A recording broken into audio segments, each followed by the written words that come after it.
సరే ఇప్పుడు చూసుకుంటే బంగారం మార్కెట్ ఒక విధంగా తటస్థంగానే ఉంటే రేట్లు ఇప్పుడు కొంచెం కొంచెం పెరుగుతున్నాయి. యాహ్! సో, యాక్చువల్లీ ఇప్పుడు ఎంత పెరిగిందంటారు? ఎందుకు దీనికి రీజన్ ఏంటి? లాస్ట్ 3 డేస్ నుంచి రేట్లు పెరుగుతున్నాయండి. ఈరోజు స్టేబుల్‌గానే ఉన్నాయి. అండ్ రీసెంట్ లో అంటే 1,59,000 అనమాట. హుహు. ఇప్పుడు ఈరోజు 1,61,000 ఉంది. కాబట్టి 3% పెరుగుతున్నట్టు లెక్క. ఓకే. ఏ రోజుకి ఆ రోజు గోల్డ్ ప్లస్ ఆర్ మైనస్ 1% అనేది మామూలు విషయమే అండి. హుహు. ఇంతకుముందు హైయెస్ట్ అంటే ఆల్మోస్ట్ 1,80,000 దాకా వెళ్ళింది. హ్మ్. ఈ మధ్య రీసెంట్‌గా డ్రాప్ అంటే 1,40,000 దాకా వచ్చేసింది. హుహు. ఇప్పుడు రేటు స్టేబుల్ అవుతున్నట్టు కనపడుతుంది. కాబట్టి 10 గ్రాముల గోల్డ్ 24 క్యారెట్స్ ఇప్పుడు లైవ్ మార్కెట్‌లో 1,60,000 దాకా ఉందన్నమాట. 1,60,000. 60,000 24 క్యారెట్స్ గోల్డ్. ఓకే. అంటే 2, 3 రోజుల నుంచి కొంచెం కొంచెం పెరుగుతుంది కదా! అవును. సో, దీన్నేమనుకోవచ్చు? ఇంకా పెరిగే ఛాన్సెస్ ఉన్నాయా? బేసికల్‌గా గోల్డ్ ప్రైస్‌లు ఎప్పుడు కూడా ఇంటర్నేషనల్ థింగ్ అండి అది. ఒక హుహు. లోకల్ ఒకటే కాదనమాట. హ్మ్. వరల్డ్ వైడ్‌గా ఏదైనా అన్‌సర్టనిటీ హ్మ్. పెరుగుతుందనుకోండి. హ్మ్. ఎగ్జాంపుల్ ఇప్పుడు ఇరాన్ అండ్ ఆ! అమెరికా అమెరికా మధ్య మధ్య వార్ యుద్ధాలు. జరిగిద్ది ఈ హ్మ్. వీకెండ్ అన్నట్టు మాట్లాడుతున్నారు. దాంతోటేంటి మళ్ళీ అగైన్ అన్‌సర్టనిటీ పెరిగిపోయిందనమాట. దాంతోటి కమోడిటీస్ అన్నీ ర్యాలీ ఉన్నాయి. అంటే హుహు. నాట్ ఓన్లీ గోల్డ్, ప్లాటినం పెరుగుతుంది, సిల్వర్ పెరుగుతుంది, నేచురల్ గ్యాస్ పెరుగుతుంది, హ్మ్. క్రూడ్ ఆయిల్ పెరుగుతుంది. అన్ని కమోడిటీస్ పెరుగుతున్నాయి. హ్మ్. అందులో ప్రాసెస్‌గా గోల్డ్ కూడా పెరుగుతుంది లాస్ట్ 2 డేస్ నుంచి. ఓకే. కాబట్టి వరల్డ్ వైడ్‌గా ఉన్న అన్‌సర్టనిటీ ఉన్నంత కాలం గోల్డ్ ఎంతోకంత పాజిటివ్ బేస్ మీద మూవ్ అవుతదనమాట. హుహు. అదే టైంలో స్టాక్ మార్కెట్స్ అన్ని వాలటిలిటీ గురయ్యి అయి డ్రాప్ అయ్యే ఛాన్స్ ఎక్కువుందనమాట. ఓకే. కానీ ఎందుకు అండి? ఇప్పుడు ఎక్కడో వేరే దేశాల్లో యుద్ధాలు జరిగితే, హ్మ్. ఇక్కడెందుకు గోల్డ్ రేట్లు పెరుగుతున్నాయి? యాహ్! బేసికల్‌గా మనం ఒక అసెట్ కల్లి చూడకూడదండి. మనం పబ్లిక్ ఎప్పుడైనా మల్టిపుల్ అసెట్స్‌లో ఇన్వెస్ట్ చేసుకుంటా పోతుంటారు. కొంతమంది అచ్చం గోల్డ్, కొంతమంది అచ్చం రియల్ ఎస్టేట్, కొంతమంది అచ్చం బ్యాంక్ డిపాజిట్స్, కొంతమంది అచ్చం ఈక్విటీ, కొంతమంది అచ్చం బిట్‌కాయిన్, హుహు. కొంతమంది అచ్చం ఫారెక్స్ ఇలా డిఫరెంట్ డిఫరెంట్ అసెట్స్‌లో పెడతా ఉంటారు. హ్మ్. బట్ మనకు అర్థం కావాల్సిన విషయం ఏందంటే ఇవన్నీ ఇంటర్‌లింక్ ఒకదానికొకటి. ఓకే. సీ ఒక ప్లేస్‌లో ఇప్పుడు ఉక్రెయిన్ ఉందనుకోండి. హ్మ్. ఉక్రెయిన్‌లో యుద్ధాలు బాగా జరుగుతున్నాయి అనుకోండి. హ్మ్. నేచురల్‌గా రియల్ ఎస్టేట్ కొనే వాళ్ళందరూ ఉండరు గదా! అవును. అయి మొత్తం కొలాప్స్ అవుతా ఉంటాయి. హ్మ్. అక్కడ స్టాక్స్ కూడా కొనేవాళ్ళు ఉండరు కదా! ఓకే. ఆ ఎసెట్ క్లాస్ కూడా కొలాప్స్ అవుతా ఉంటది. హ్మ్. ఇప్పుడు నేను ఆ దేశం నుంచి పారిపోవాలనుకోండి వేరే దేశానికి, హ్మ్. ఉన్న ఆస్తులు మొత్తాన్ని గోల్డ్‌లో మార్చుకొని పారిపోవాలి గదా! ఓకే. ఒక ఎసెట్స్ ఆహా! ఇంకో ఎసెట్స్ మార్చాలి గదా! అవునవును. అందుకని వరల్డ్ వైడ్‌గా ఏదన్నా డిస్టర్బెన్స్ జరుగుతుందనుకోండి, ఆహా! ఆటోమేటిక్‌గా అసెట్స్‌లో అప్ అండ్ డౌన్స్ అవుతాయి ఇంకా. ఓకే. అప్పుడేమవుద్దంటే అన్‌సర్టనిటీ ఉన్నప్పుడు ఫస్ట్ డ్రాప్ అయ్యేది ఈక్విటీ మార్కెట్సే. ఓకే. మరి ఆ డబ్బంతా ఎడిపోతుంది అంటే హుహు. ఎయిదర్ గోల్డ్ లేదా డెట్ ఫండ్స్ కల్లా ఎళ్ళిపోద్దనమాట. ఓకే. అట్లా ఒక అసెట్ డిస్టర్బెన్స్ అయినప్పుడల్లా హ్మ్. ఇంకొక అసెట్‌లో మూవ్‌మెంట్ స్టార్ట్ అవుద్దనమాట.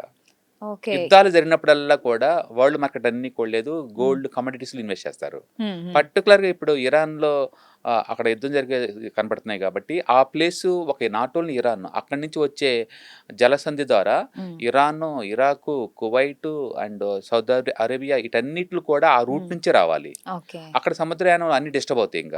ఓకే. ఇప్పుడు ఇండియా ఉందనుకోండి, వాళ్ళకి crude, natural gas, sulphur, speciality chemicals, ammonia and ఇలాంటి మొత్తం అక్కడి నుంచే రావాలి. నెప్తాలిన్ ఇవన్నీ అక్కడి నుంచే రావాలి. హుహు. ఇవన్నీ డిస్టర్బ్ అవుతాయి గదా! Yes. And yes. Shipping cost, insurance బాగా పెరిగిపోద్ది గదా! హ్మ్. ఈ అన్‌సర్టనిటీస్ మొత్తం మధ్య ఏందంటే ఈక్విటీ డౌన్ అవుతా ఉంటుంది. హ్మ్. బట్ ఆల్టర్‌నేటివ్‌గా గోల్డ్ ఇలాంటివి మూవ్ అవుతా ఉంటాయి. ఓకే. అందుకని వరల్డ్ వైడ్‌గా అన్‌సర్టనిటీ ఉంటే ఈక్విటీ డెఫినిట్‌గా స్ట్రెస్ అవుతది. అదే టైంలో గోల్డ్ ఇలాంటి వాటికి డిమాండ్ పెరుగుతా ఉంటదనమాట. ఓకే. మీరన్నట్లు. సో, ఇప్పుడు డాలర్ బలపడితే కూడా ఇలాగవుతుందా? డెఫినెట్‌గా. ఎందుకంటే ఫారెక్స్ గూడా ఒక హ్మ్. అసెట్ క్లాసే గదా! అవును. అందుకని ఈ అసెట్ డౌన్ జేసి ఆ అసెట్‌లోకి మూవ్ అవుతా ఉంటారు. దాంతోటి ఆ హ్మ్. అసెట్ పెరుగుతా ఉంటది. ఓకే. వరల్డ్ వైడ్‌గా వడ్డీ రేట్లు డౌన్ అవుతున్నా సరే, హుహు. అప్పుడు డెట్ ఫండ్స్ అన్ని బయటకి తీసేసుకొని ఆ అమౌంట్ అంతా గోల్డ్‌లో పెడతా ఉంటారు. ఓకే. అన్‌సర్టనిటీ వచ్చినప్పుడు, హ్మ్. అంటే లోకల్‌గా డిస్టర్బెన్స్ వస్తున్నప్పుడు, అలాగే ఇండస్ట్రీ డిమాండ్ పెరుగుతున్నప్పుడు, అంటే ఇన్వెస్టర్స్‌కి పర్టిక్యులర్ అసెట్ మీద మోజు పెరిగినప్పుడు, ఇలా ఓకే. డిఫరెంట్ రీజన్స్ తోటి ఇవన్నీ మూవ్ అవుతా ఉంటాయి. ఓకే. సో, మీరన్నట్లు ఇన్వెస్టర్స్ గురించి మనం తీసుకుంటే, హ్మ్. ఇప్పుడు కొంతమంది ఇన్వెస్టర్స్ అంటే చిన్న ఇన్వెస్టర్స్ ఎవరైతే ఓకే. ఉన్నారో, వాళ్ళు భయపడి కొనేస్తున్నారు.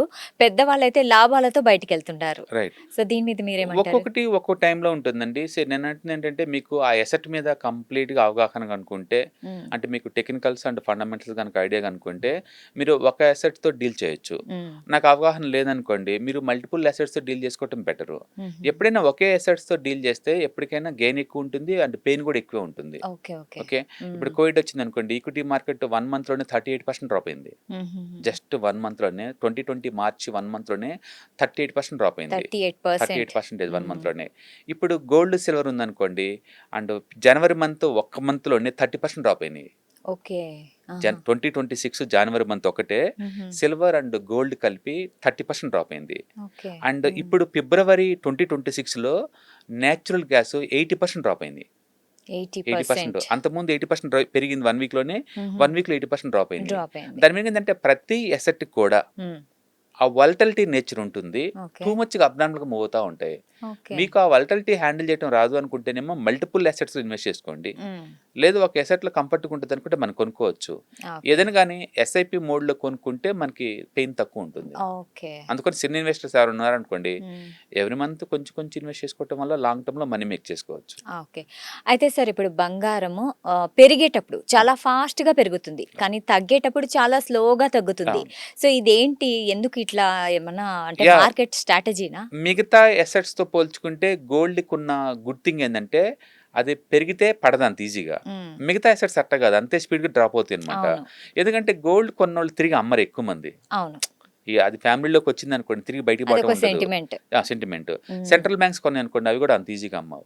ఓకే. ఓకే. గెటొచ్చి ఫీచర్స్లో ఆప్షన్స్లో ఇలా ఇన్వెస్ట్ చేసుకున్న వాళ్ళు అమ్మటం తప్ప మిగతా వాళ్ళు ఎక్కువ మంది అమ్మరు అనమాట. అందుకని గోల్డ్కి హ్యూజ్ డిమాండ్ ఉంటుంది. రెండోది మైనింగ్లో టైర్ వేసేది, సొంతంగా ఆర్టిఫిషియల్ టైర్ వేసేది కాదు. మైనింగ్లో ఓవర్ నైట్లో ఎలా ప్రొడ్యూస్ చేస్తారు, చేయడం కష్టం. పుట్టించలేరు. అందుకని దానికి ప్రొడక్షన్ కాస్ట్ ఎక్కువ, రేర్గా ఉంటాయి మైనింగ్స్. ఉన్న మైనింగ్స్లోనే తక్కువ గోల్డ్ వస్తుంది ఇప్పుడు. అవును. అందుకని long term point of view ఎప్పుడు డిమాండ్ తప్ప సప్లై అంత ఎక్కువ ఉండదు.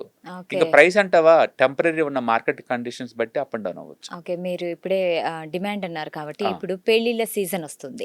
సో ఈ ఫంక్షన్స్ కానీ పెళ్లిళ్ళకి కానీ ఎవరైనా బాగానే గోల్డ్ కొంటారు. సో ఈ సమయంలో చూసుకుంటే గోల్డ్ కొనడం మంచిదా, లేకుంటే కొన్ని రోజులు వేచి చూడాలంటారా? ఎప్పుడైనా ఫారెక్స్ ఒకటి and commodities and bit coin ఇలాంటివన్నీ వరల్డ్ వైడ్ డిమాండ్ ఉంటుంది, ఒక లోకల్ కండిషన్స్ కాదు. ఇండియాలో మాత్రమే మ్యారేజ్ సీజన్ అనుకోండి, చైనాలో ఉండకపోవచ్చుగా, అమెరికాలో ఉండకపోవచ్చు కదా. అందుకని ఒక మ్యారేజ్ ఒక కంట్రీలో వాళ్ళు అంత ఇన్ఫ్లుయెన్స్ చేయలేరు. కాకపోతే వరల్డ్ వైడ్ గా ఇండియాలో ఎక్కువ జనాభా ఉంటుంది, మ్యారేజ్ అప్పుడు ఎంతకొంత గోల్డ్ ఉండాలి కాబట్టి అట్లీస్ట్ దానివల్ల పడకుండా ఉంటుంది. టూ మచ్ డిమాండ్ క్రియేట్ అవుతుంది అన్న కానీ అట్లీస్ట్ టెంపరీగా అయితే డిమాండ్ ఎంతకంత క్రియేట్ అవుతుంది. ఓకే. అయితే ఇప్పుడు అంటే ప్రజల్లో ఏమనుకుంటున్నారంటే పెళ్లిళ్ళ సీజన్ కాబట్టి ఎక్కువ పెరిగిపోతుంది, కావాలనే మార్కెట్లో ఇలా పెంచుతున్నారు అని ఒక అపోహ ఉంది. అలా అనుకునే బదులు అమ్మేవాళ్ళు ఎవరు ఉండరు కాబట్టి పెళ్లిళ్ళ సీజన్ అప్పుడు కొనేవాళ్ళే ఎక్కువ ఉంటారు కాబట్టి న్యాచురల్ గా డిమాండ్ ఉంది అనుకోవచ్చు కదా. ఎందుకంటే ఎవరు అమ్ముతారు పెళ్లిళ్ళప్పుడు, అందుకని పెళ్లిళ్ళప్పుడు ఉన్న లాకర్ లో ఉంచే గోల్డ్ విడిపించుకుంటారు అండ్ షాపుల్లో ఉంచి కొంటా ఉంటారు. సో ఆ సీజన్ లో ఫెస్టివల్ సీజన్ అప్పుడు కొనేవాళ్ళు తప్ప అమ్మేవాళ్ళు పెద్దగా ఉండరు. ఒకవేళ ఉన్న సెంటిమెంటల్ గా అమ్మేవాళ్ళు పోస్ట్ పోన్ చేసుకుంటారు. అందుకని న్యాచురల్ డిమాండ్ ఉంటుంది, డిమాండ్ ఉంటుంది అంతే తప్ప కావాలని ఎవరో అమ్మితే కదా. ఎందుకంటే యూనివర్సల్ గా అమెరికాలో గోల్డ్ రేట్ పెరగకుండా నువ్వు ఇక్కడ పెంచి అమ్మలేవు. డిఫరెన్స్ ఎంత ఉంటుంది, కరెన్సీ కన్వర్షన్ తేడా ఉండొచ్చు అంతే. సాక్షి టీవీ ప్రసారాలను నిలిపివేయటం చట్టరీత్యా నేరం. సాక్షి టీవీ ప్రసారాల కోసం మీ స్థానిక కేబుల్ ఆపరేటర్ను వెంటనే సంప్రదించండి. DTH లో ఇంటర్నెట్లో కూడా సాక్షి టీవీ ప్రసారాలను వీక్షించవచ్చు.